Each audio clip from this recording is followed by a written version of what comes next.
in JNU have erupted, and they should continue. I don't know whether it is still on, but may not be because of the COVID situation. Now when we were teaching courses in political thought, actually when I was teaching course in political thought in the first semester, also in my optional, I would claim that we followed a kind of a distinct method of reading the text in political thought. So there were courses in reading text right from the inception of CPS. But we thought, I'm making a point that we also, with the students, actually devised a method which was actually distinct. And this is the claim. Looking at the political thought of Gandhi, Jyotirao Phule, Ambedkar, Pandita Ramabai, and not so much Tagore, one could feel the acute intellectual need to listen to both the heartbeat of the concept as well as human being.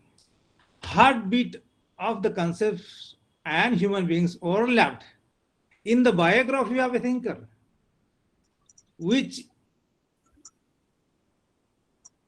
it's in the biography of a thinker, and the thought of that thinker is absorbed as a biography.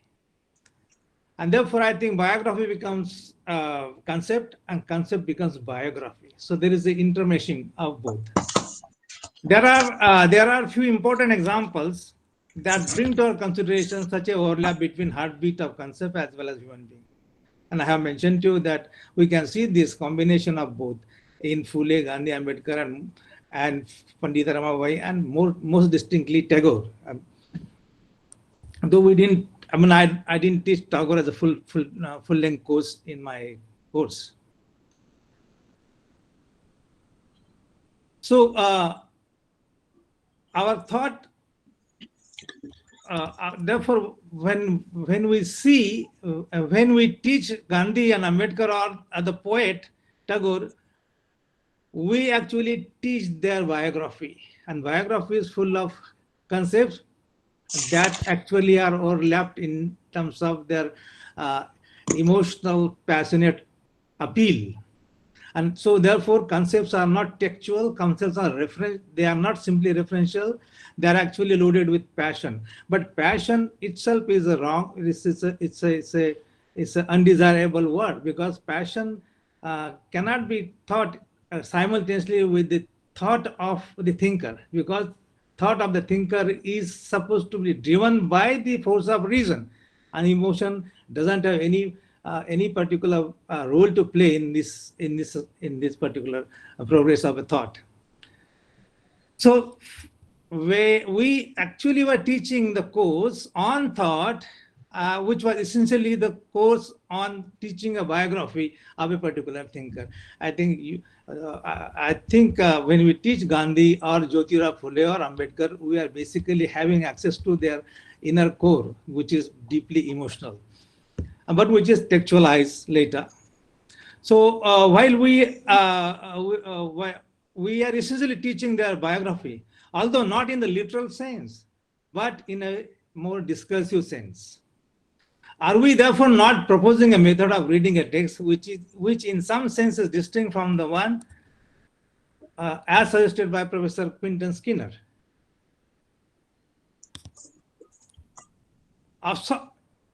And absorbing tragic biographical details of a particular thinker into a thought or philosophical ideas may amount to democratizing articulation of certain concepts, like in Ambedkar Bahishkrut, or in Phule Gulamgiri.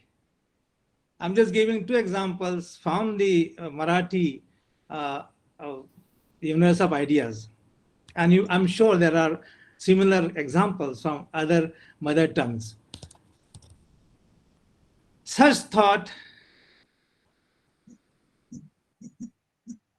which is actually articulated in, so to say, not an affirmative vocabulary, but necessarily negative vocabulary like Bahishkrut or Gulamgiri, has an affective articulation which actually plays a constitutive role in becoming, in making a particular person or agency very, very sensitive to the problems of the society, problems of that being, the problems of humiliation, discrimination. So what I am suggesting that, when you are actually teaching a course with concepts which are considered to be with negative orientation, those concepts can actually democratize your sensibility towards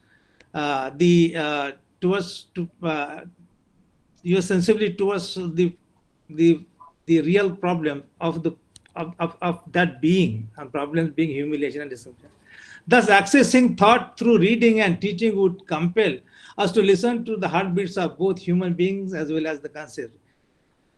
In our hermeneutic enthusiasm to jump from one concept to another concept, we perhaps cannot achieve this flight, but we end up rubbishing the very decency of human being. Gopal, just 14 minutes up. Okay, I'll take another 2 minutes. Yeah, go ahead. Maybe. Thanks, PK. So at the same time, we in our attempt to in our hermeneutic enthusiasm from jumping from one concept to another concept, we cannot rubbish the human beings at the cost of her or his sensibilities. At the same time, in our attempt to anthropologically reify our experience in concepts, we tend to impoverish them or dwarf them. For ensuring the sound health of concepts, we need to be aware of their inner structure, which has to be internally adequate. Inner structure which has to be internally adequate and samyak, with this terminology, samyak, and externally expansive. Concepts in their expansive mode need to enjoy wider critical appreciation and reception. And I'm happy to note and share with you that some of the CPS members and their work is actually enjoying this privilege. It is through this dynamic character of concepts, CPS would be able to create its own intellectual tradition or parampara. And we'll have to find out what does we mean by parampara. Bhikkhu Bhai has actually discussed this in his early work on colonialism, modernity, a sage publication. The last point, PK, I'll take 3 minutes. Can I take 3 minutes? Yeah. So in order to carry forward this parampara, what we are supposed to do, I'm suggesting something to CPS. I will be there with them as long as I am around. We need to have some kind of a reflective success of a thought. Thought which is reified into text is good enough, but we can't worship it. We have to actually build on to that. As I began stating that, we have to build on to this parampara. Reflective success of thought, though a thought needs to achieve its reflective success, such success depends on the condition of receptivity that makes such success intelligible. As suggested earlier, we need to listen to heartbeats of human beings and as well as the concept. And this is difficult because we hear the onslaught on concepts, and that whenever they are processed and communicated, you can see the language as language almost as a militaristic language. The word demolish, the word finish, trounced, all these words we come across in seminars. So that, of course, is not the practice of communication that would really ensure us the double purpose of achieving listening to heartbeats. So demolish was the word that one keeps often hearing. Such success could be acknowledged through the affirmative vocabulary such as good and better. When you say your argument is good or better, I think there is some kind of agreement in that particular word. Thus, the word good and better indicates conceptual agreement. The expression that the expression that one argument is better than other or good is symptomatic of a reflective success. I mean, the success is achieved through the use of this word, and it doesn't take much of energy you require to really Gopal, reply you'll have only. another minute. Yeah. So okay. I'll just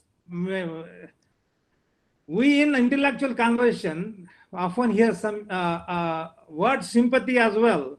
But in my discussion, my conversation with Valerian and Gurpreet, uh, for a very long time, I did not hear the word sympathy from my conversation with them, because sympathy itself also is a problematic word. It actually indicates an inner content of your being, inner content of being satisfied with oneself. So sympathy is a problematic word. So we should all the time avoid using word sympathy when you are actually appreciating others' work. And this is the cultural challenge that CPS in the future will take. And it will actually institutionalize these practices by dialogical culture being established. And I don't need to lament on this, but you will take it as a challenge just to make CPS a very, very vibrant entity in the future as well. I wish CPS all the very best, and thank you very much for this opportunity. Thank you, Gopal. We'll now switch to Valerian. Again, 14 minutes reminder and another 6 minutes after that. Professor Pradeep Datta, Professor Gopal Guru, Professor Vasanthi Srinivasan, and my colleagues in CPS, and all the friends who have joined this colloquium. Unfortunately, I am at a different time zone and have not followed wholly the discussion so far. I am going to confine myself, therefore, to the 3 queries that Professor Narendra Kumar sent over to me to comment. I thank Professor Narendra Kumar and the CPS faculty for inviting me to speak to you today, and definitely consider it as a great honor. I was a student of Center for Political Studies and later a member of its faculty, and still cherish fond memories of this association. It is so nice to see so many of you very familiar faces after many years. If you look at the handbook of Center for Political Studies, 1973, probably the only documentation of the faculty and the courses that we have till 2010, there is an imaginary of the discipline of political science advanced, although there are many issues unstated or understated. The handbook envisages the discipline of political science as multidisciplinary and socially relevant. It proposes to offer, and I am quoting, modern political theory, focusing attention on varieties of empirical, normative, and revolutionary political theory, unquote. One of the subfields of the discipline it identifies is social and political thought of modern India, while other related subfields among 25 others are political theory and thought, contemporary political theory, socialism in theory and practice, ancient and medieval Indian polity. It was Professor Sudipta Kaviraj who taught all these courses in a variety of nomenclatures for MA and MPhil students, occasionally in association with others, such as Professor Krishna Bharadwaj. If you look at the course content of Indian political thought, there was a strict separation between this subfield and political theory and thought on one hand, and socialist theory on the other. There was a predictable content. For the MA course, it included 19th century Bengal with Rammohn Roy, Brahma Samaj, and opposition to colonialism. Constitutional opposition with Dadabhai Nauroji and Gokhale. Extreme nationalism with Tilak, Lala Lajpat Rai, and Bipin Chandra Pal. Hindu revivalism and Muslim revivalism.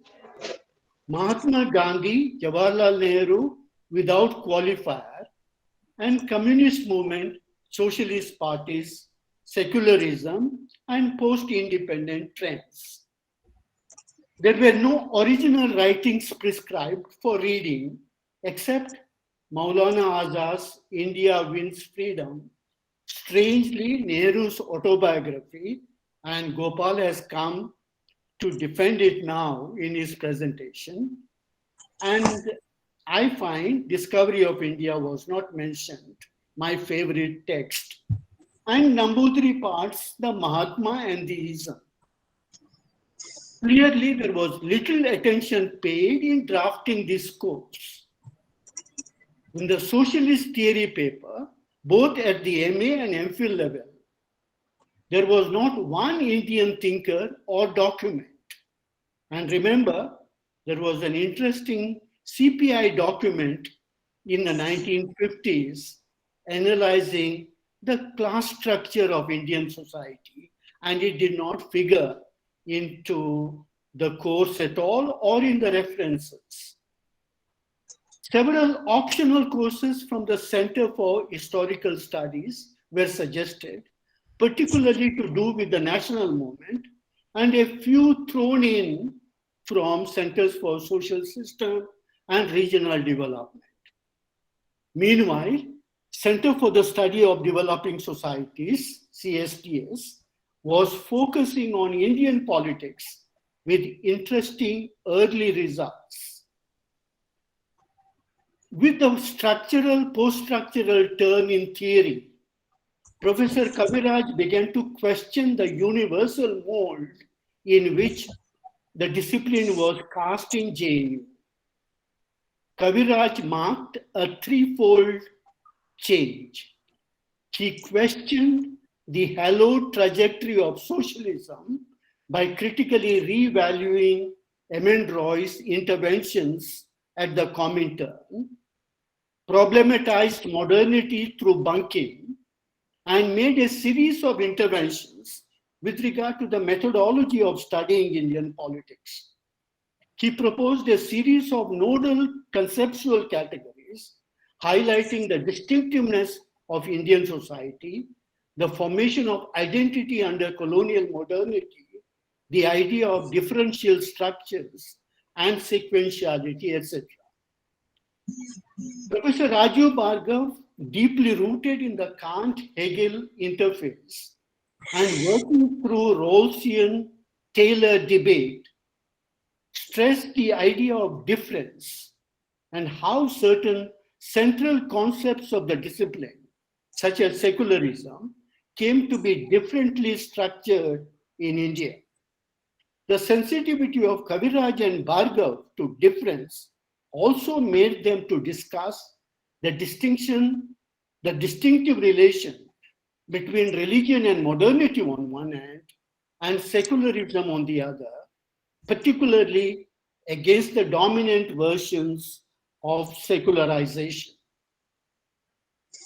While Professor Gurpreet Mahajan made some interesting interventions on multiculturalism, issues of autonomy and identity, and the distinctive trajectory of certain seminal concepts of the discipline in India, she has generally tended to reassert the continued validity of the liberal democratic project.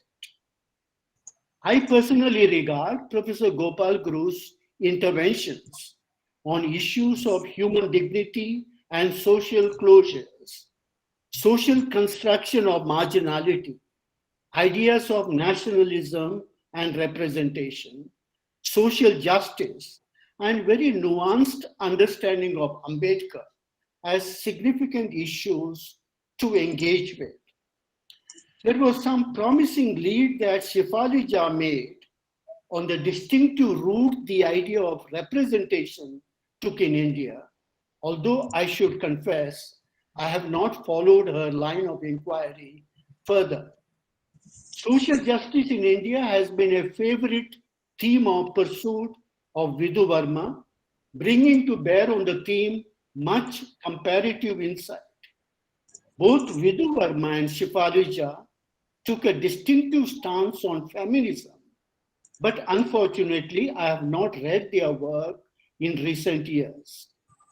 I think the studies of Anupama Roy on citizenship are very significant and closely related to a critique of Indian state and the idea of sovereignty. Apart from her work on the debate on secularism, Rinku Lamba has been working on the Bhakti movement for many years, but I am yet to read this work. The second question that Professor Narendra Kumar posed to me was, how do you look at your own contribution to the theme? In my teaching of modern Indian political thought at CPS, I eventually came round to propose a distinct method woven around the following frame. I will briefly outline its methodological, pedagogic, and substantive dimensions.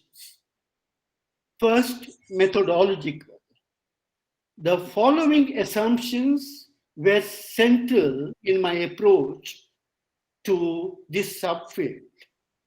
One, modern political thought in India develops in a context of open-ended public life that came to invoke the masses and their active participation. The concept of Janata is something which was widespread earlier, as it is today.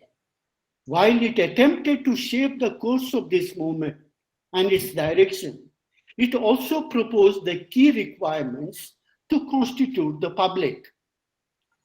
Number two, from early on, this body of thought recognized that the idea of the masses or people is internally complex and differentiated, although the mode of engagement with this internal diversity widely varied across political thinkers. Three, this thought paid considerable attention to the need that the constitution of the public be peaceful and directed against modes of dominance seen as inimical to the constitution of such a public. Four, at the same time, this thought refused to be insular and had a critical interface with ideas and frames of thought it encountered. Five, one of the important engagement of this thought is with India's past. However, different thinkers approach the past differently. Six, while we can find helpful clues to the pursuit of this thought in certain formulations of critical theory, post-coloniality, and multiculturalism, it is important to epistemically distance ourselves from these frames of thought as they were closely bound with the transatlantic thought. Seven, at the same time, a thin conceptual frame encompassing the ideas of the human, modernity, the public, nationalism, religion, equality, authority, representation, law, and constitutionalism were integral to this frame. And the last two, the process of crafting a public-oriented political theory, the course argued, was deeply caught in a hermeneutically sensitive political philosophy. And the last one, there is a need to seriously question the need of a canon. Pedagogically, I tried to work out a distinctive method to engage with the subject.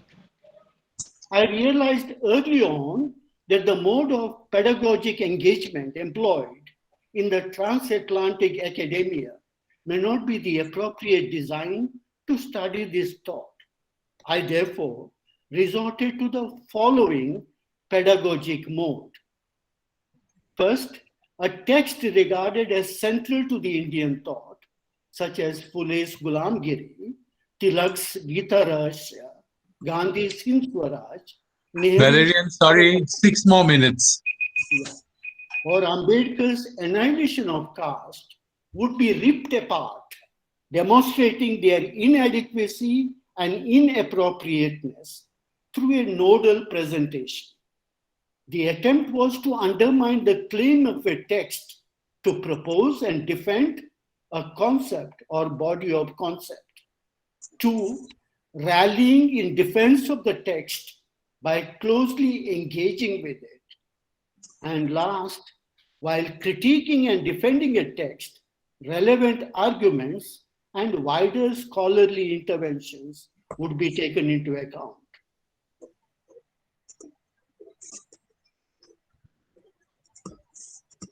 Substantive issues. How to pursue a systematic study using the methodology and pedagogic design proposed above. I thought of 2 ways of doing it. One is pick up certain concepts like nationalism, secularism, modernity, autonomy, etc., and see how Indian political thought begins to negotiate or propose these concepts.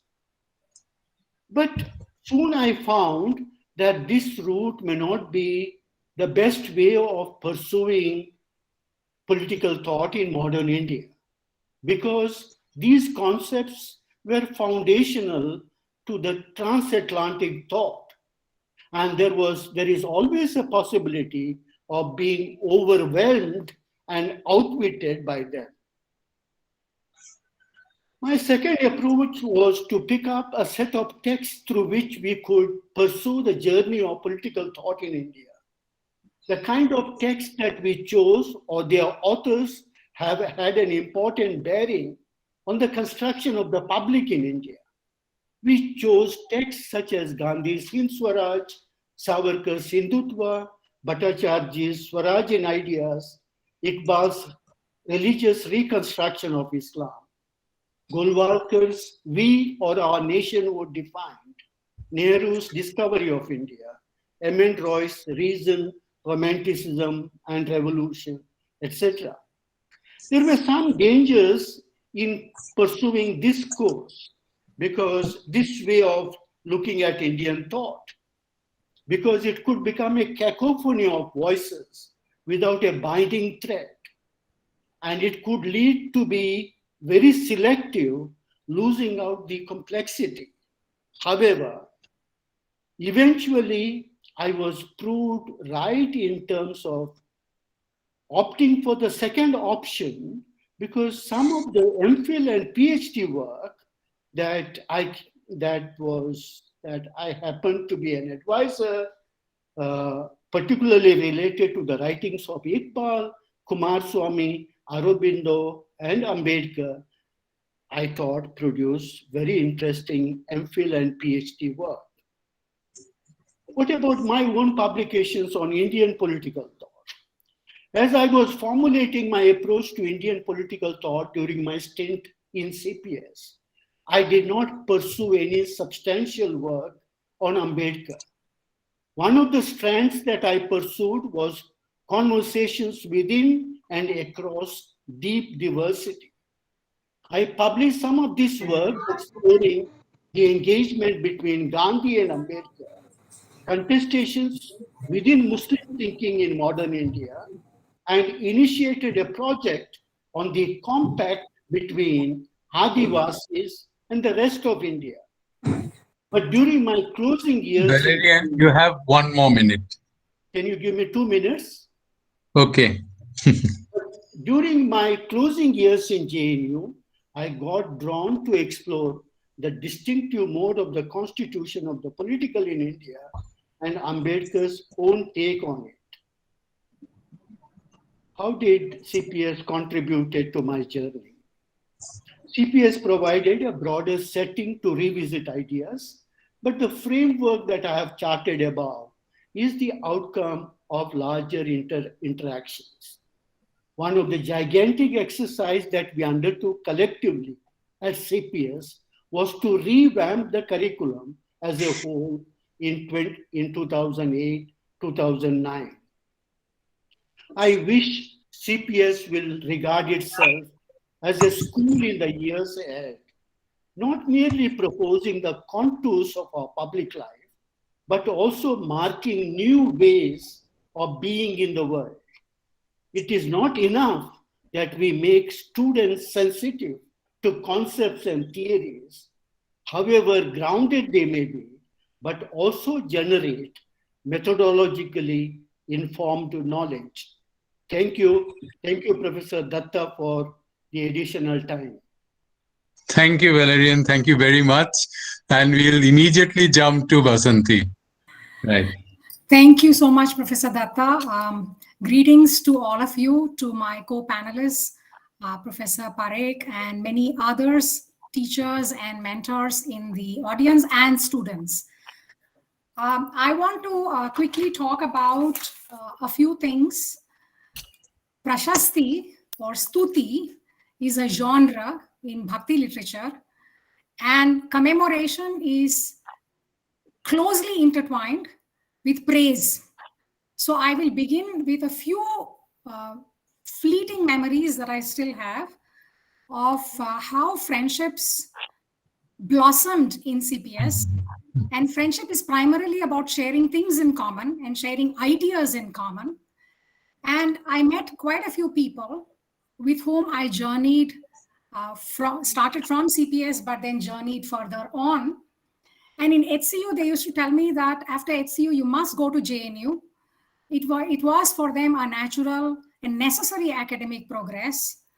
And once we reached JNU, some of us found that we were interlopers. We didn't do our MAs there. We were not from LSR and other colleges. We came from the backwaters. And there used to be jovial banter amongst us that I am the true child and you are the stepchild of CPS.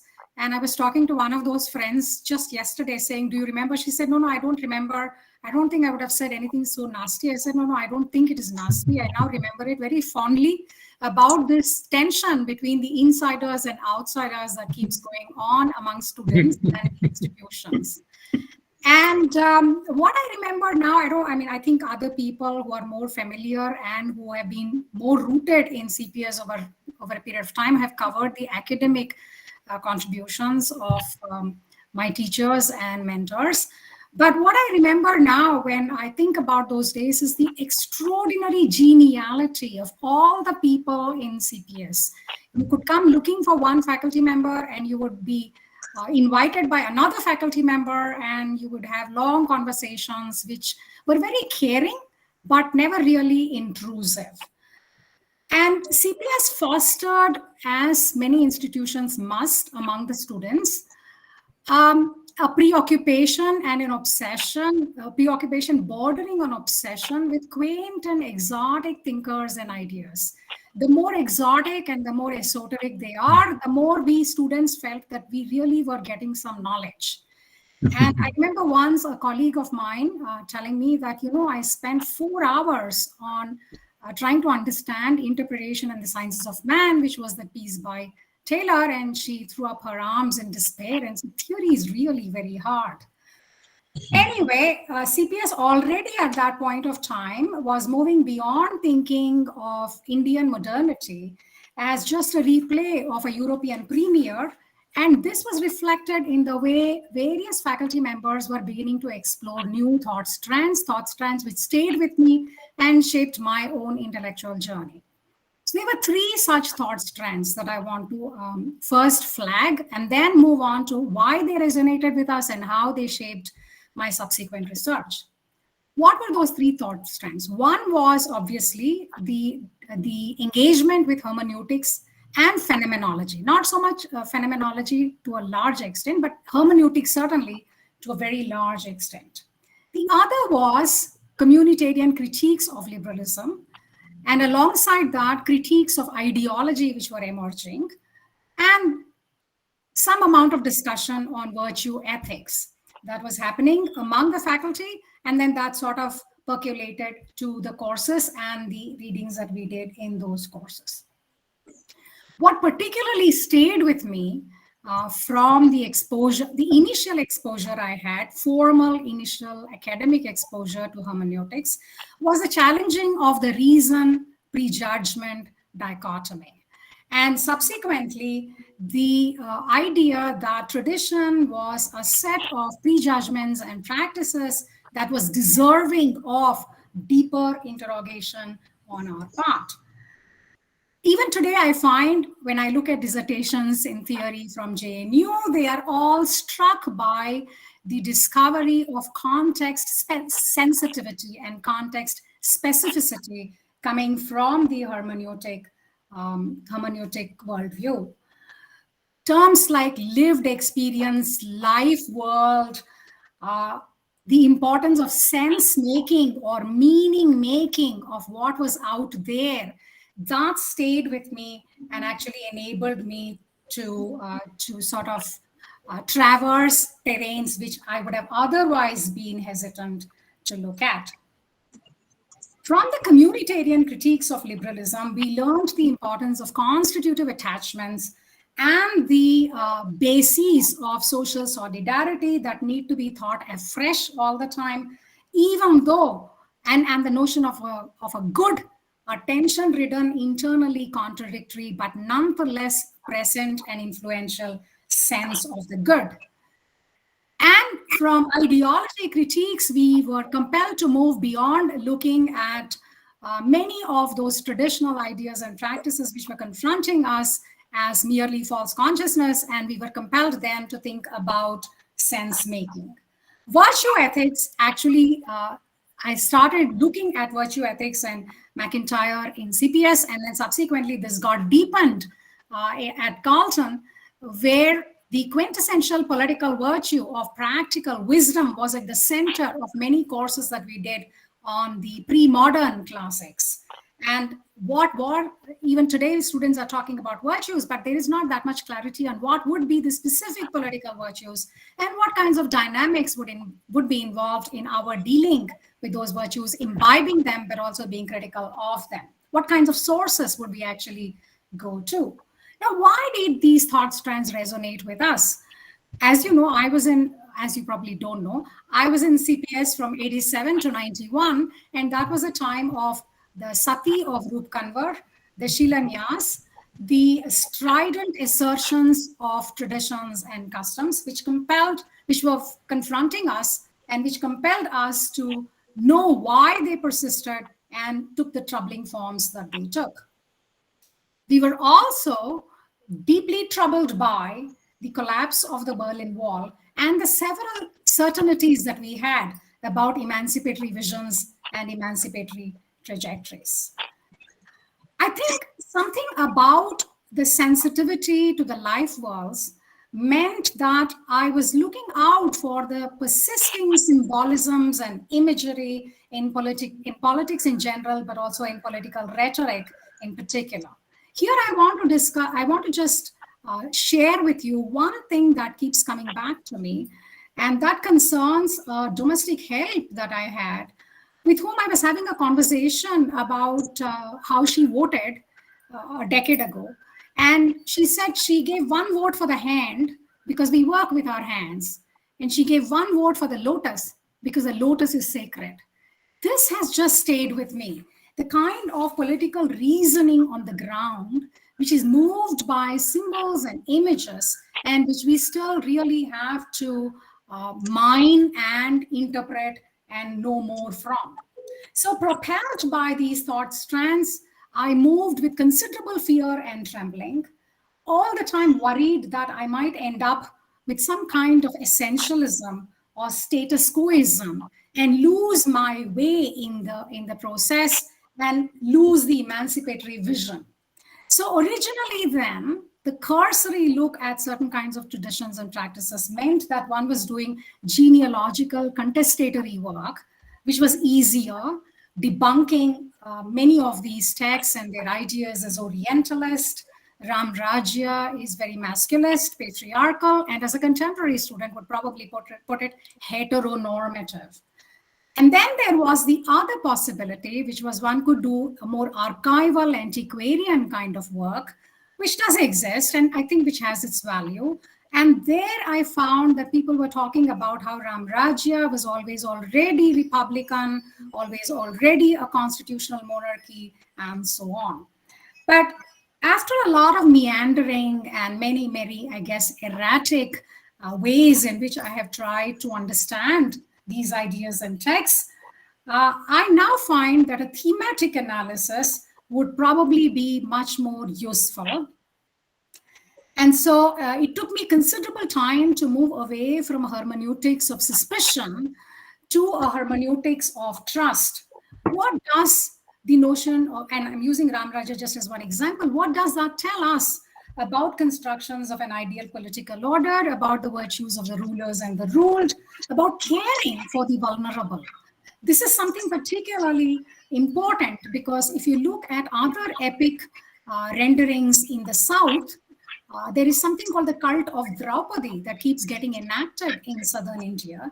And there is a scene, an extraordinary scene that is a staple of these enactments, where the veiling of Draupadi is seen to have a cosmic significance and is certain to have catastrophic consequences. You find the same idea, for instance, in Shilapadigaram, which is the tale of the anklet from the south, another epic. And there again, a wronged but devoted wife is seen as so empowered that she's capable of burning down the entire city of Madurai. What is it that I was then wanting and grappling with? So we all talk about linguistic context, cultural context, and other contexts, but I don't think we are focusing enough on the cosmic context that's also at work in some of these texts. So, thanks to the exposure to hermeneutics and phenomenology, I have pursued more and more the pathway into mythic modes of reasoning that are at work, a reasoning that proceeds through archetypes and through a reenactment of those archetypes. So this led me, among many other thinkers and practitioners, to two people I want to discuss briefly here. One is Vinoba Bhave, and I was so struck by discovering that he was continuously invoking Mahabali as the archetype of the generous king.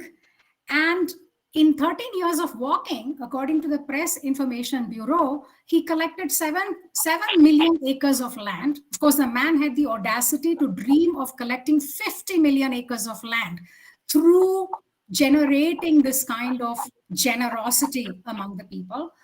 But consider that in the 4 years of Telangana armed struggle, according to P. Sundaraya, they managed to collect 1 million acres of land. And through the land ceiling, according to the same Press Information Bureau, they only managed to collect 3.9 million acres of land.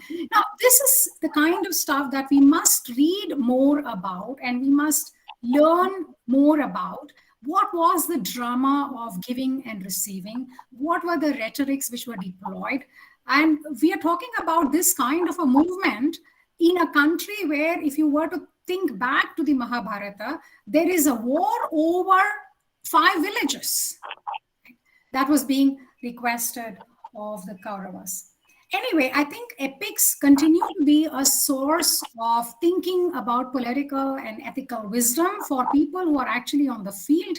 And I also learned this from my work on Rajgopalachari, where he's talking about the importance of instilling tolerance, particularly ethical tolerance. And I quote, when he's rendering the Ramayana, here he is, the real value of many of these stories is that they show us that great and good men can do bad things, and that the best of men cannot be virtuous all the time. An understanding of this helps to increase tolerance. And of course, one could immediately say, oh, this is such a masculine statement, and therefore demystify the statement. But I started wondering whether Rajaji was aware of the difference between greatness and goodness. If so, what constituted greatness and what constituted goodness? And what were the political implications of making that distinction? This then, so in the same rendering of Ramayana, Rajaji goes on to say, looking at the Ahalya episode and the several versions of the Ahalya episode, he says, it is the way of the world, but it is not right to condemn the casual lapses of the virtuous while tolerating habitual wrongdoers. Sorry, Vasanti, 6 more minutes. Yeah, I'll be done. So I think beyond the epics, I also think that there is a whole corpus of Niti manuals which must be looked at, which we haven't, I don't know if we have done it, but we may have done it very cursorily. And in my recent work, I have turned to look at the enormous narrative oeuvre that exists in Panchatantra, Hitopadesha, and the Dasakumara Charita, because one of the questions that I was asking was, if you look at the 1930s writings on Indian political thought, such as, say, Norman Mailer, they will tell us how there was an extraordinary kind of stature that was accorded to Rajniti. So I decided to pursue that further and see what is the textual evidence, what do they think really of the study of government and politics.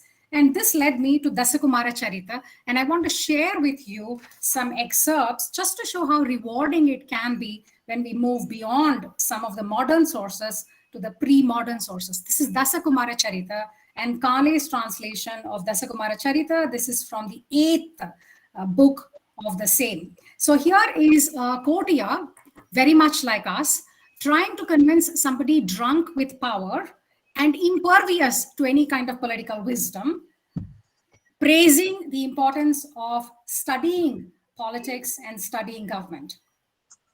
So he says, Prince, all the excellences of the soul, beginning with nobility of birth, seem to exist fully in you, and your intellect, naturally sharp and developed by its knowledge of the arts of music, dancing, painting, and poetics in all its branches, surpasses that of others.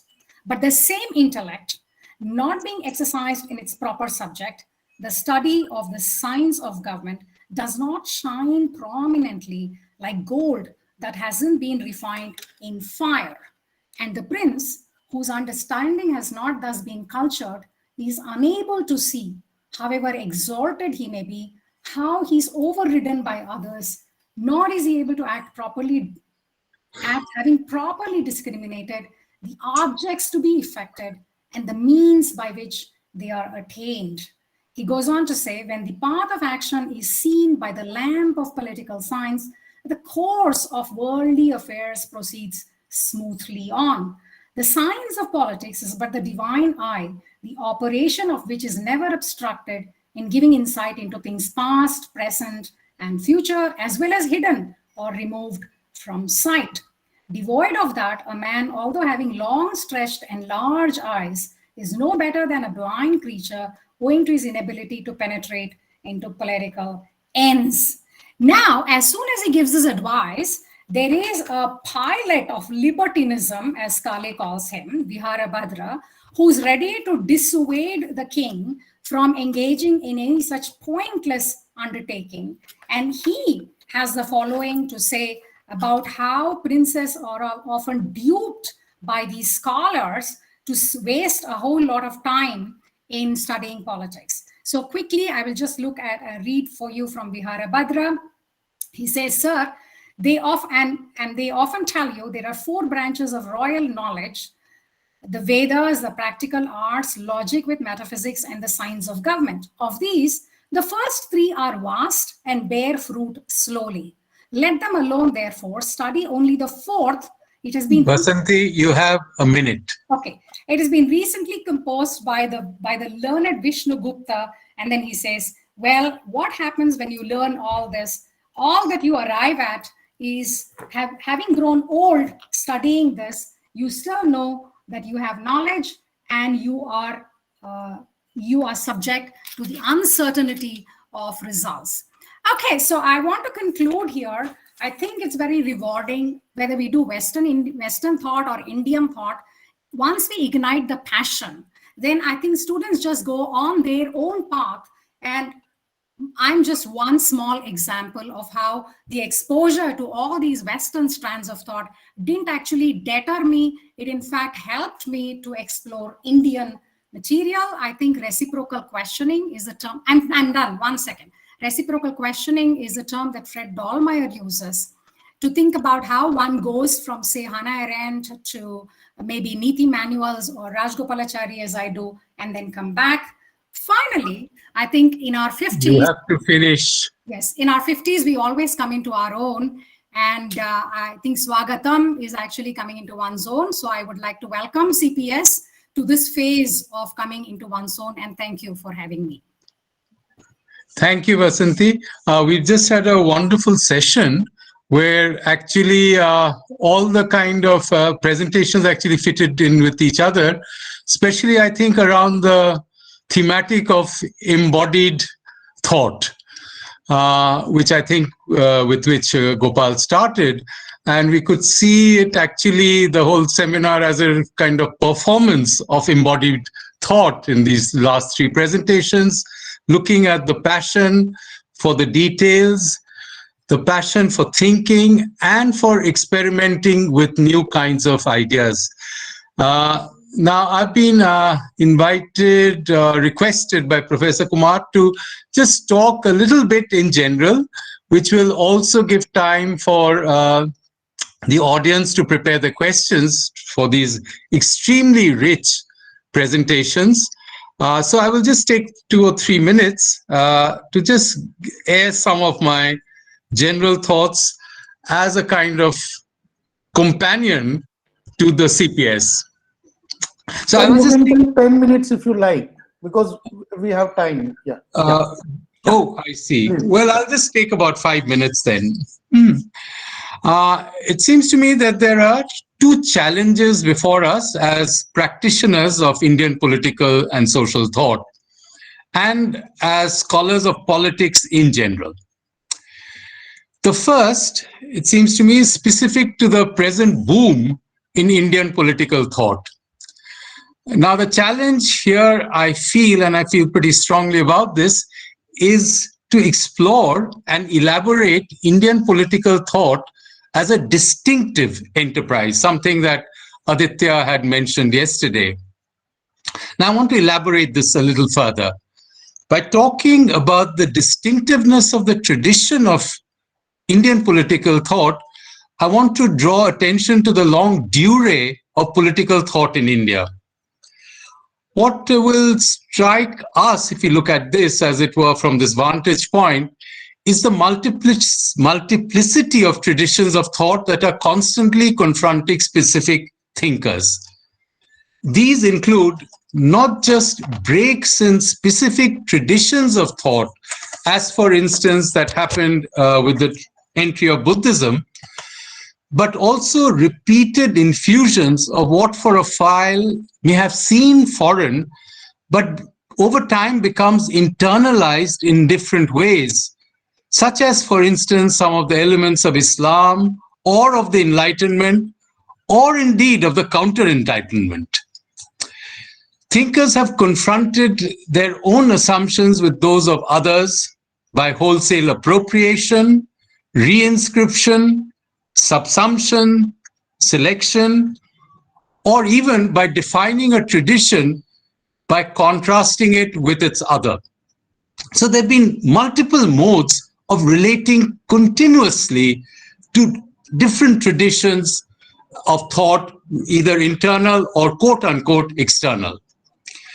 What this means is that when we look at the tradition of Indian thought, we deal with a tradition, with the idea of tradition that is not foundational and fixed. There is no pure and authentic foundation to this tradition. It's different, in fact, from the tradition that, say, T.S. Eliot talks about in the context of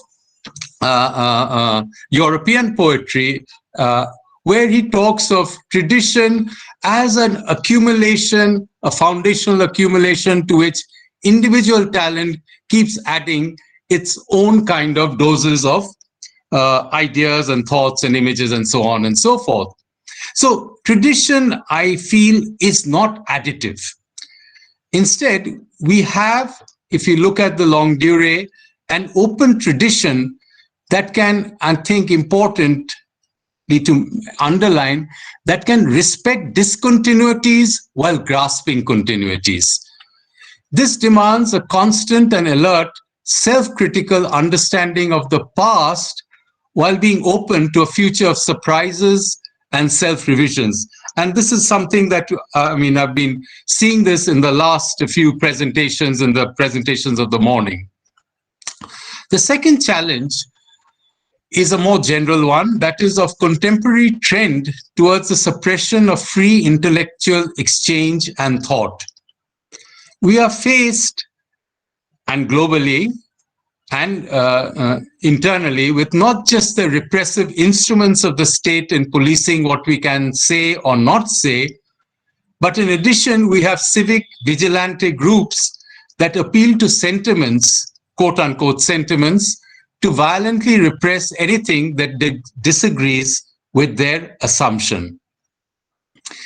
We are, as it were, scholars and intellectual producers who are caught in a pincer movement that is set to control intellectual productions. The problem, it seems to me, is a way of thinking which is binarized affectivity. That is, we tend to think of ideas and representations only in terms, or only in binary terms of pride and denigration.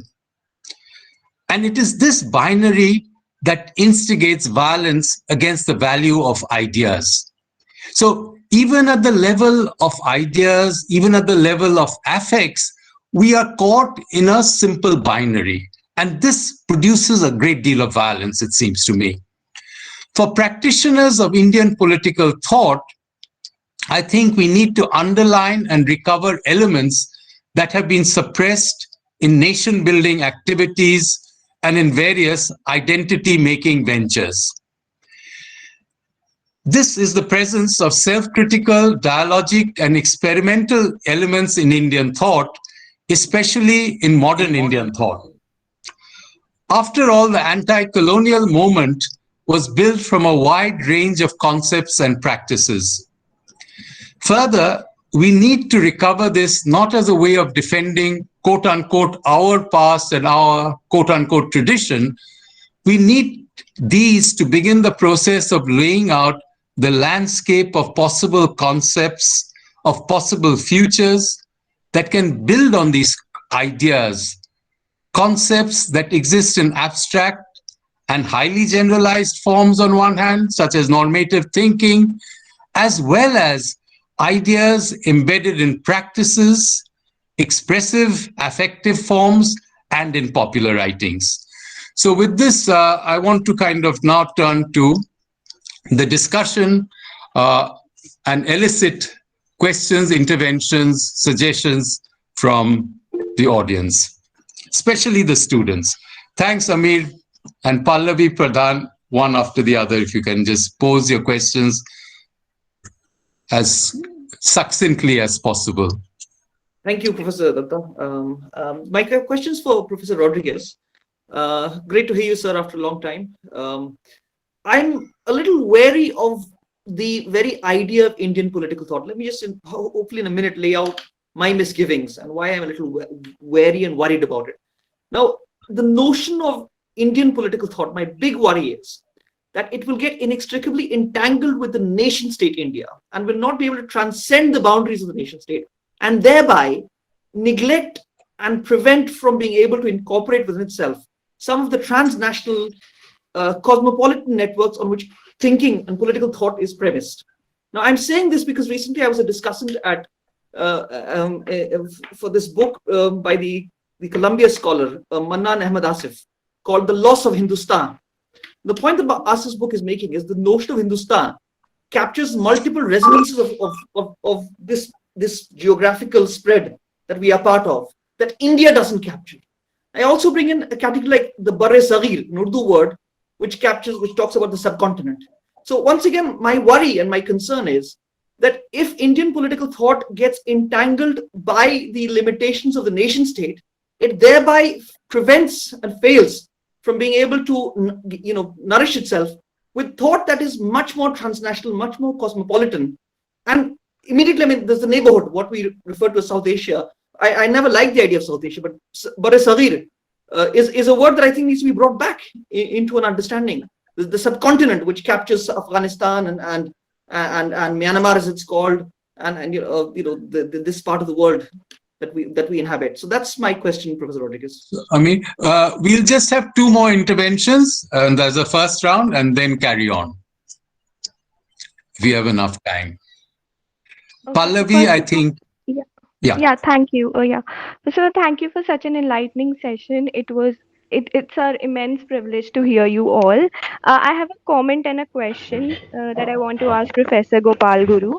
As you mentioned that sympathy is a problematic term, and I've always felt that sympathy comes with a superiority complex, because we sympathize with those whom we don't see as equals, or we don't attempt to experience what they have gone through. So do you think that empathy would be a better approach in the pursuit of research? And if so, how important is it when we are writing our own works or engaging with those of others? So thank you. Right. Pallavi, sorry, Pradhan. Sorry, Papia. I'm sorry. Papia. Just I don't know if it's a question, but it's a kind of an observation. One to Gopal and the other to Vasanti. Gopal talked about that, as scholars, one should not be either it is Western, Indian, African, Trans-Asian, whichever kind of text or methodologies, they should not be restrictive or driven by emotion. And I found, I do agree, I'm not, negating Gopal here, but, on the contrary, when Vasanti presented, I think, she has taken from the Western epistemologies as well as, also indigenous epistemologies. And, specifically, Vasanti, your understanding and when you were narrating how the emotion of generosity has led to the donation of land, which was not possible through policies and laws. And I really found, both these very, very fascinating. Now, I think, we are living in a time where emotions as politics are becoming very, very important. And, there is also an emotion attached to nationalism. And, in that sense, I think, Amir, is true that, whenever we talk of nationalism or in the now time of India, we just take it as the modern India, and modern here is most of, post-colonial, if I can use the word, rather than going into the civilizational aspect of India. Which, most of us do not go. And even, the political is like, from independent India. And I really find these two, very fascinating. So I would like to hear, your comments on that. Thank you. So we'll just have the first round, and then Ram, I'll turn to you in the second round. Valerian, if you would like to start. You're muted.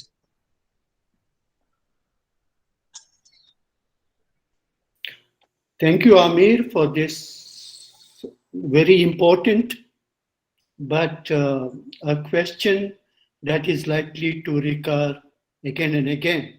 So my response to it would be very limited. Let me start with what is the alternative that we have to the kind of position that you take. The alternative would be to live a public which is other than myself. All universalities would eventually become empty unless we begin to take such universalities with a pinch of salt. Let me actually begin to get into the direct question that you are asking. Is there not a threat to Indian political thought becoming a kind of a defense or a kind of rationale for the nation state. It depends. The state has umpteen number of ways of appropriating ideas. But if you look at Indian political thought as such, the idea of the nation itself is a very complex, highly contested idea.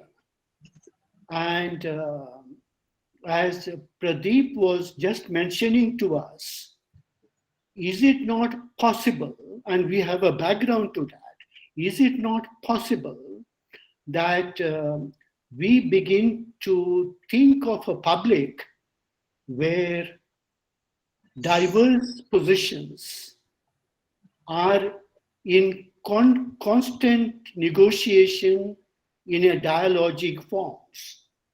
Now, we need, of course, there is a threat of the state, but the threat of the state exists everywhere. I personally do not see Indian political thought, and I think I was trying to make it fairly clear, in a binary opposition to a transatlantic thought or universal political thought.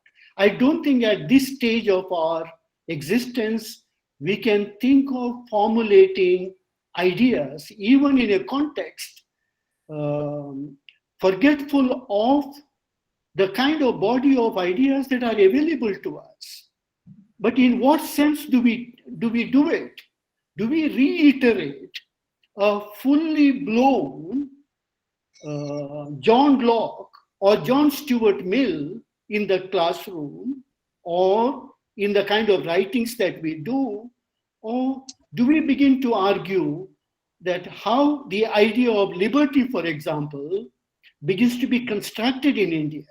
What kind of relationships does it build up? What kind of responses that it presents to diversity? Now, these were not definitely the questions of John Locke or John Stuart Mill. These are our questions today.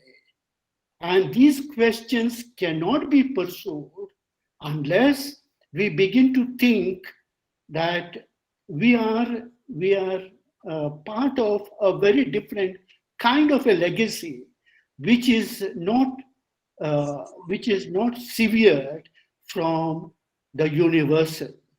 And a last quick point. We have umpteen number of cases where people coming from diverse background came together and formulated ideas together. And we have the case of the rise of Indian nationalism and the kind of complexity that it begins to demonstrate. Even people like Babasaheb Ambedkar begin to get captivated by the power of the idea of the nation and the contentions it throws up.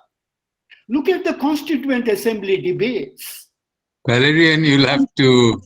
Yeah, sometimes it is acrimonious. There are deep differences. But then we have a constitution today. And much of the ideas that come to be discussed there do not necessarily mirror a blueprint that comes from elsewhere. Thank you. Thanks. Just an appeal to organizers. Can we have about 6 more minutes? Yeah, please actually see what we planned, like the physical sessions, and we are now online. So online we can continue with our tea here itself, and we can jump to the second session at 12 o'clock. So if you like, we can certainly go. Oh, that's excellent. Sorry, Narendra, I have to go up immediately after I speak. Please, So Gopal, please speak. Those who can I'm sorry, I have another. I'm jumping from one webinar to another webinar. I'm sorry for this. No, that's fine, sir. That's fine. Yeah. Okay. Gopal, why don't you speak since you're Yeah, in this is, I think, a very practical problem that Pallavi Pradham has raised. Now, what we are talking, when we are in the teaching business, we need to follow certain ethical practices while we are communicating, transacting context in the classroom situation. So in the ethical practice of communicating, dialoguing, and conversing with others, we need to actually see that the conversation doesn't get disrupted because of the heavy militaristic words. So we have to organize some kind of moral, ethical order in terms of using your own vocabulary. So I would say sympathy is better than demolishing, ambushing, but sympathy itself is limited in terms of the reason that Pallavi you have laid out. It is not only alienating, but it is also deeply patronizing, and trying to actually wrest the privilege of having superior knowledge with oneself. So that problems are there. So we have to go beyond sympathy to empathy, maybe.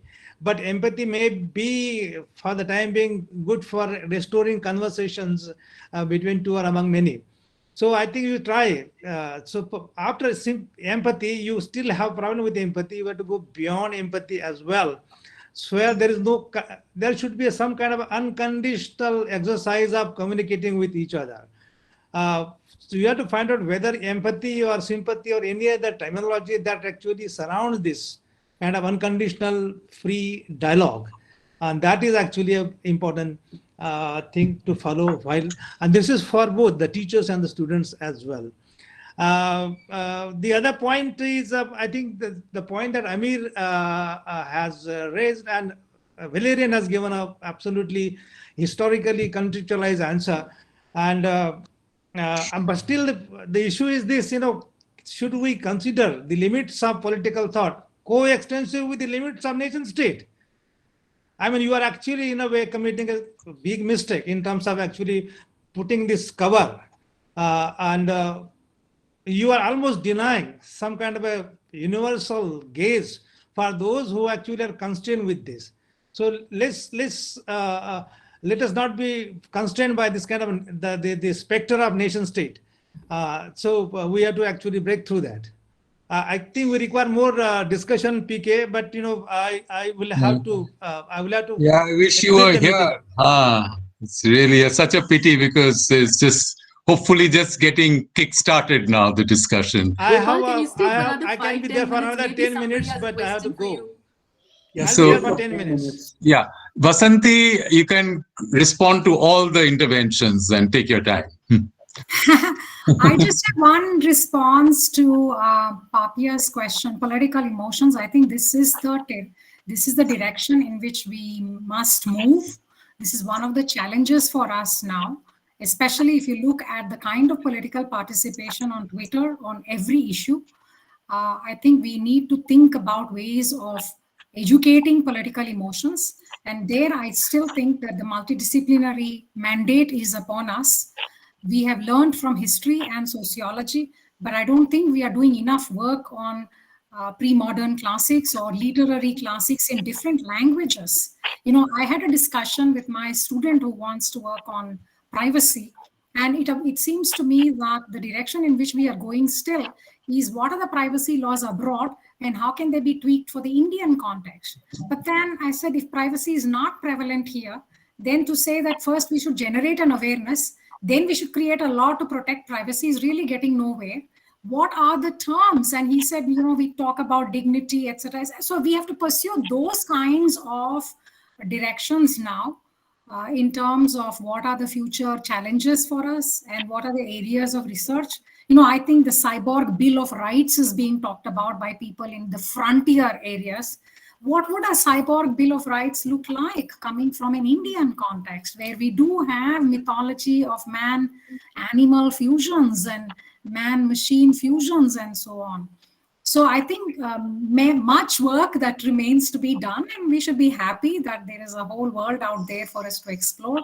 Particularly with political emotions, I think we must educate ourselves on bhavas and anubhavas and the rasa shastra, without which I don't think we are going to be able to deal with the explosion of political affect on social media. So that's all. I think this has been a long session, and perhaps you should actually on Swiggy send us all lunches and dinners. That's the other way to do this. Maybe a coffee. Sorry. Ramkumar and Arvind have also wanted to intervene.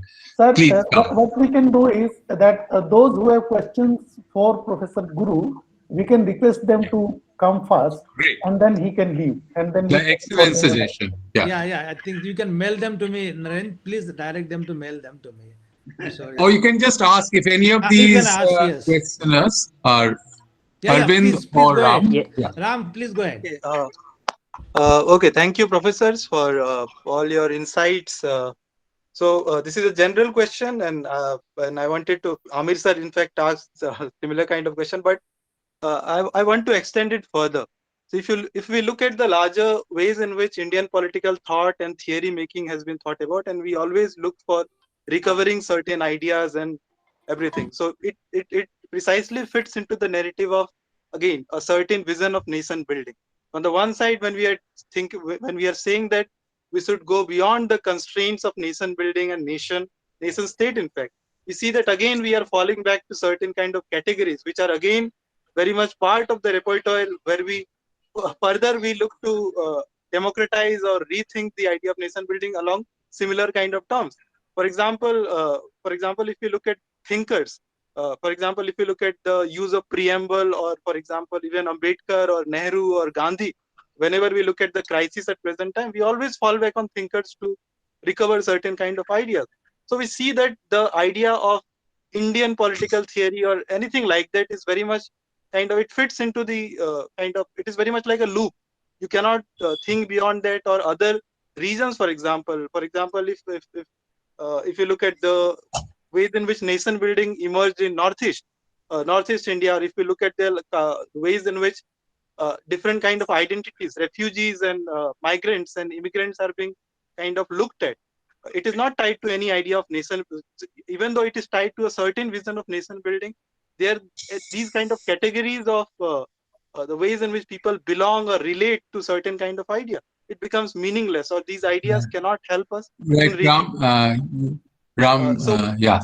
Yeah. So my point is, how do we kind of do we need to kind of function in a certain kind of loop to think through only thinkers or ideas which are deeply discussed by everybody and anybody? So yeah, this is it. Yeah. And Arvind? Hello, good morning.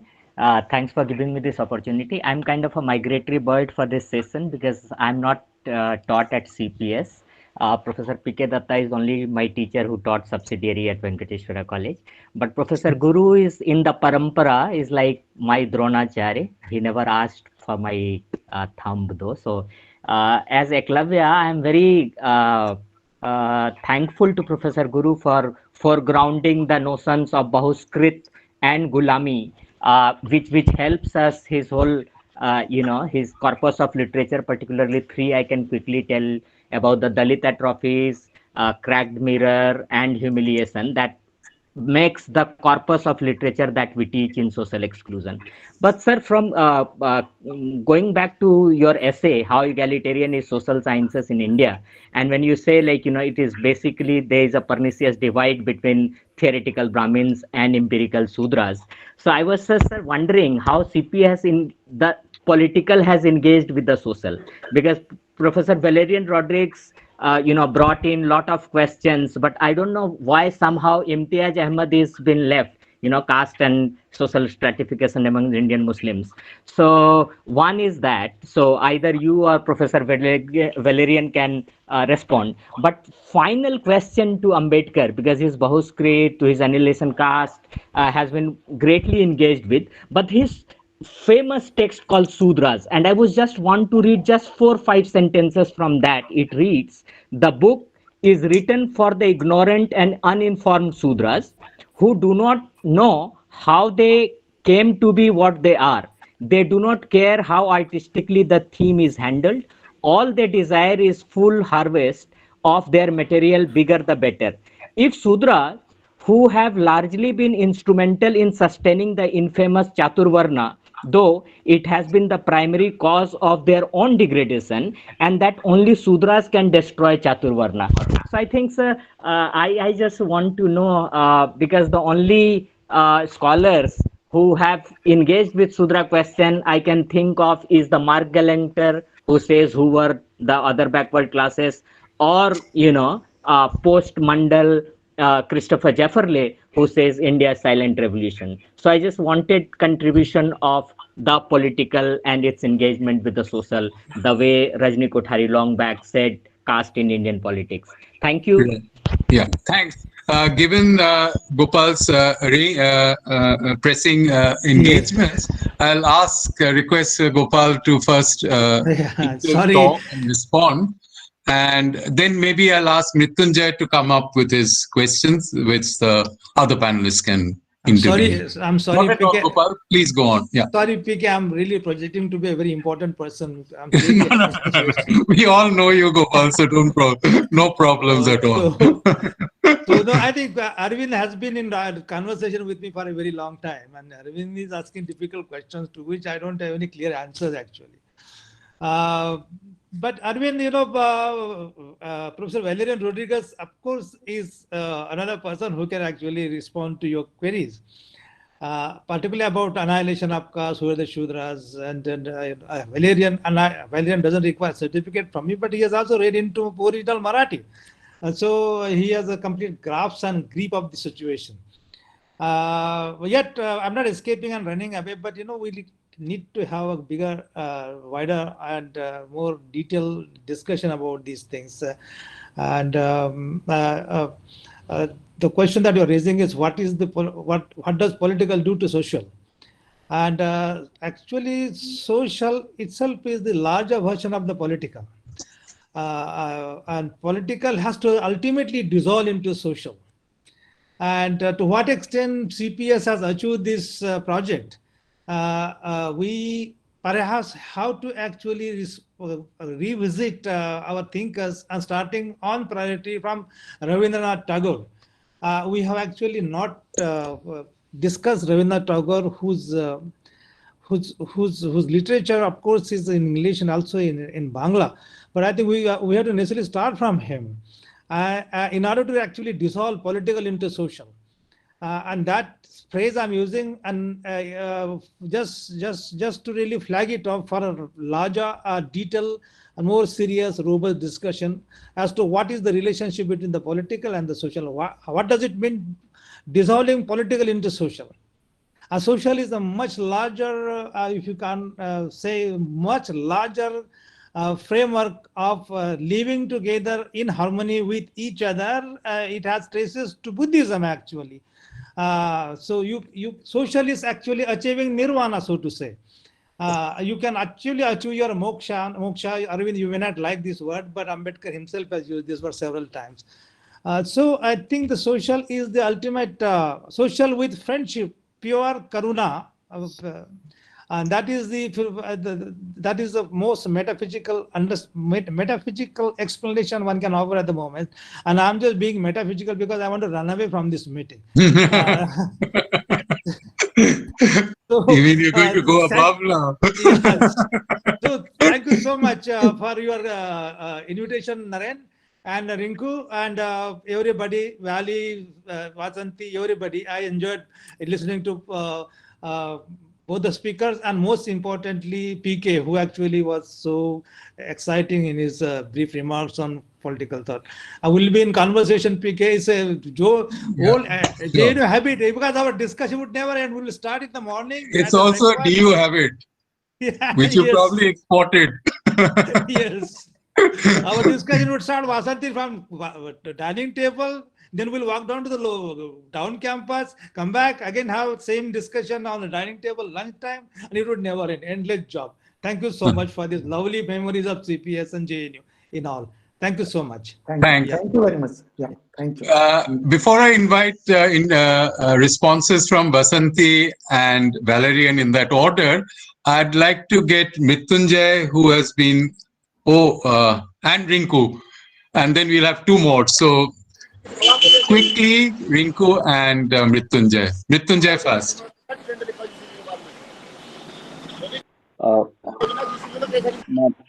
This question of, I don't know whether I heard Papia ma'am correctly or not, but my question is on politics of tone, ethicalism, and emotions, and how these three are dovetailed or not. And as Professor Basanti ma'am has rightly, quoted Das Kumara Charitam, written by Dundee. Here I want to know that this politics of emotion, what I read or heard, is very long. I mean, when Ravana used his way of worshipping Shiva, he used Damar Damar Damar Damar Chakar Chanda Chandava.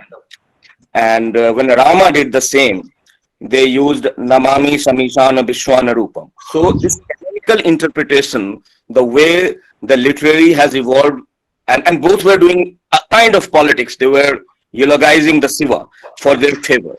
So how this can be understood in more in a research form too. I also want to know that if somebody want to know to get the research form in the literary and the psychological interpretation or phenomenological interpretation of how these literary things can be understood in the political term, how much correct it is. Because in Dasakumar Charitam too, Dundee, the hero, was stuck on his lip.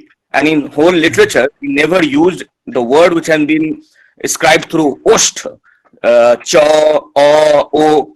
So again, this is very artistic. I don't know how to interpret it in literary sense.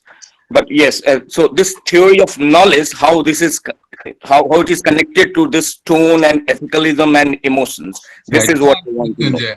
Thanks. Yeah. Rinku? Thank you. My question wants to connect something that Valerian said with something that PK said. So Valerian said at the outset that Indian thought, or the way in which Indian thought was approached perhaps in the CPS syllabus of 1973, but I think it was beyond that as well, is marked by an orientation to the people, to the public, to the janta, as it were. So that was an observation, and I think it resonates with whatever little I know of Indian political thought in different periods. And PK said something about the non-foundational aspect of Indian political thought. He said there are no foundations to it. So I don't think the two things are opposites of each other, these two observations. But I wonder what is to be gained by saying that there are no foundations. Is it the desire to avoid essentialism or to fall into the kind of trap that Amir is worried Indian political thought can lapse into, a study of Indian political thought can lapse into? So is foundation, what is foundation supposed to mean? Can we say that there's an orientation in Indian political thought, that there are repeated questions asked in this subcontinent, which give a certain slant to the way in which diversity is looked at or responses to diversity are given? So I'm just wondering, so I feel a little reluctant to say that there's nothing that characterizes Indian political thought as Indian. And I wondered if any of the panelists, and so I invite Basanti as well to think about this, please, if this is something that you would reflect a little bit more on with us now. Right. We'll have to have the second round right now. So Basanti, if you would like to start. I think Dasakumara Charita is imbued with a lot of sophisticated reflection on political emotions. And I don't know about the literary, all the literary nuances. So this is a problem. When we try to go into the pre-modern classics, and when we try to go and look at certain other kinds of texts, the genre issue keeps coming up. And I find that students are often saying, I don't know the language. You don't need to know all about the language. We don't need to know all the chandas that he is using in Dasakumara Charita. That is what a literary person would do.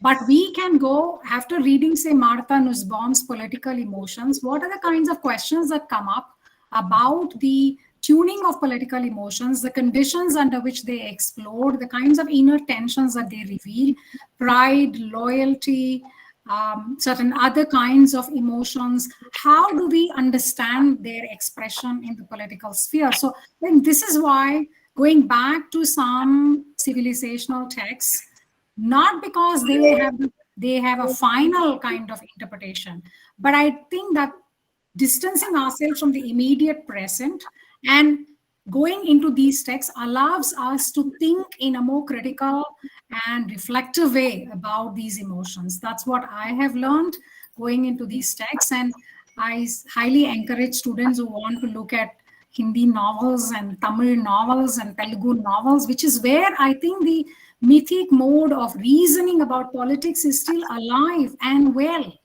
And I think we're missing something when we're not looking at that. So, yeah. Thanks, Vasanthi. Valerian? Yeah. A quick response to 2 or 3 issues. The first one is to Ram Kumar. I think it would be very naive for us today to think that life of nationalism is over. You know, it was like some people under the globalization wave thinking that the life of the state, nation state is over. And if nationalism comes to be replaced, I think it is going to be replaced by versions of other bonds which are akin to that bonds. And I don't think we are going to be citizens of the universe in the near future.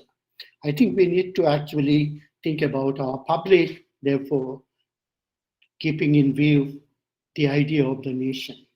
And just look at the amount of major literature that came to be poured out around the idea of the nation. And they all differ.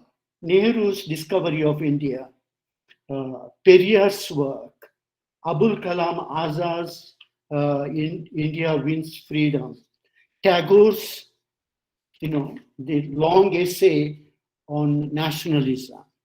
And they differ so much, Ambedkar's Pakistan or Partition of India. And they differ so much from one another when they actually begin to think about the idea of the nation. The second one is quickly, of course, Professor Imtiaz Ahmad has done this fantastic sociological work. He's the pioneer in as far as that was concerned. But it is a sociological work, and I think as a rubric, I would not actually bring it directly in as far as political thought is concerned. And I don't think there is a big distinction between the political and the social. The social is deep, at least in India, the social is deeply caught in power. And just listen to Ambedkar's, this famous talk in the Constituent Assembly on the 26th of November, 1949, how the social and political are interconnected. And just a quick response to Rinku, I think there are foundational moments as far as Indian political thought is concerned. I think the idea of insaniyat, for instance, and the idea of insaniyat recurs across the 19th century. The idea of democracy, for instance, we might have, different people might have named it differently, but democracy becomes foundational to modern Indian thought. Yeah.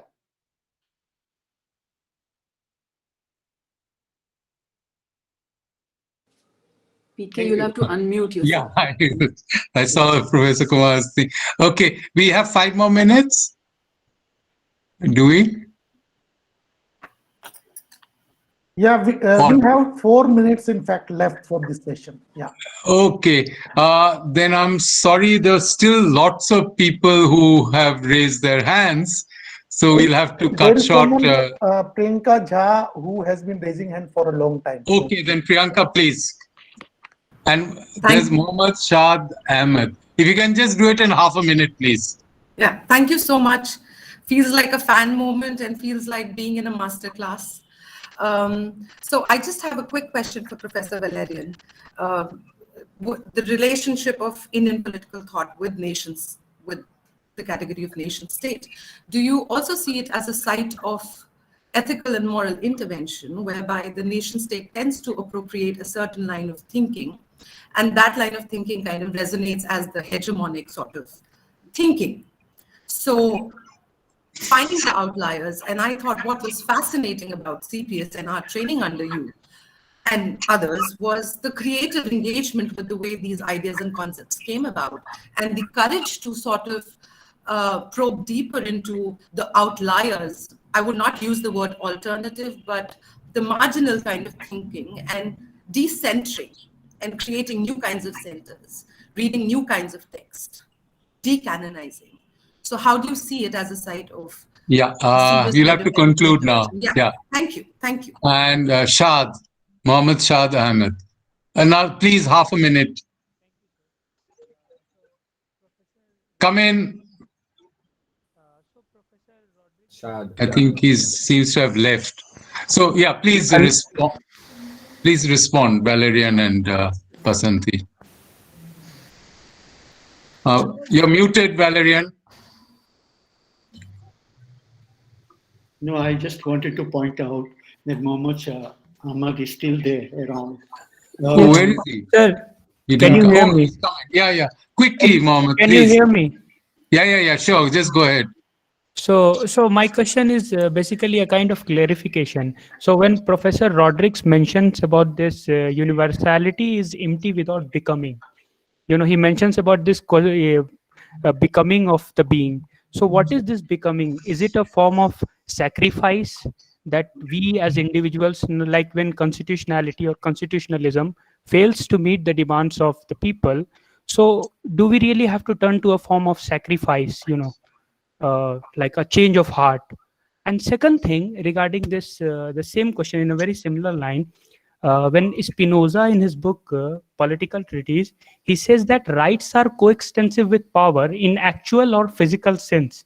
So rights cannot be idealized or transcendental, in a very transcendental fashion. So how do you see those?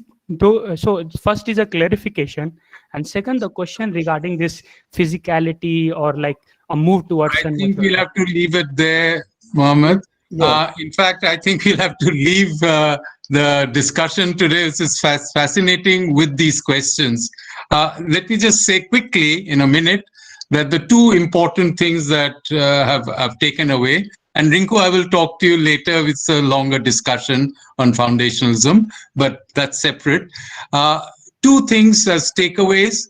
One is, I think we need to also look at the poetics of thought, at the different affects that not just affect as a monolithic sort of zone, but the different affects. And there are multiple affects that politics draws upon. That's number one.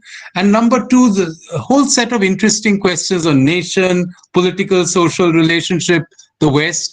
And I have a feeling here, it's really a suggestion that we need to also work through the modern Indian tradition of thinking through these questions. And, this is something that's actually starting from the 1830s. The notions of the West, is it invading us? How do we relate to it? What is the political, social? What is the nation? These are multiply open questions, and they are conundrums which we need to explore and not just explore norms, because this is a nation, as it were, always in the making, as we are seeing right now today. And we need to continuously revise our concepts, but by looking at the conundrums that have also been in the past, and which we are also continuing in our own ways. So thank you very much for this wonderful session. Thank you. To the questioners, and of course, above all, to the speakers. Thank you very much. Thank you. May I request Sakshi to come in, please? Thank you, sir. On behalf of the Center for Political Studies, I'd like to extend my gratitude to the distinguished speakers for this session, Dr. Gopal Guru, Dr. Valerian Rodrigues, and Dr. Vasanthi Srinivasan, who graced this occasion and shared their extremely insightful thoughts with us. I'd like to thank the chair for this session, Dr. P.K. Datta, and Dr. Rinku Lamba for introducing the speakers to all of us, Rakesh, who is writing a report on this session, I'd also like to thank our chairperson, Dr. Narendra Kumar, the entire faculty and students of CPS, as well as the organizing committee for this event. And thank you to everyone who attended this session and asked extremely important questions. Please stay with us. The next session will begin immediately after this. Thank you. Yeah, thank you very much. Thank you, Sakshi.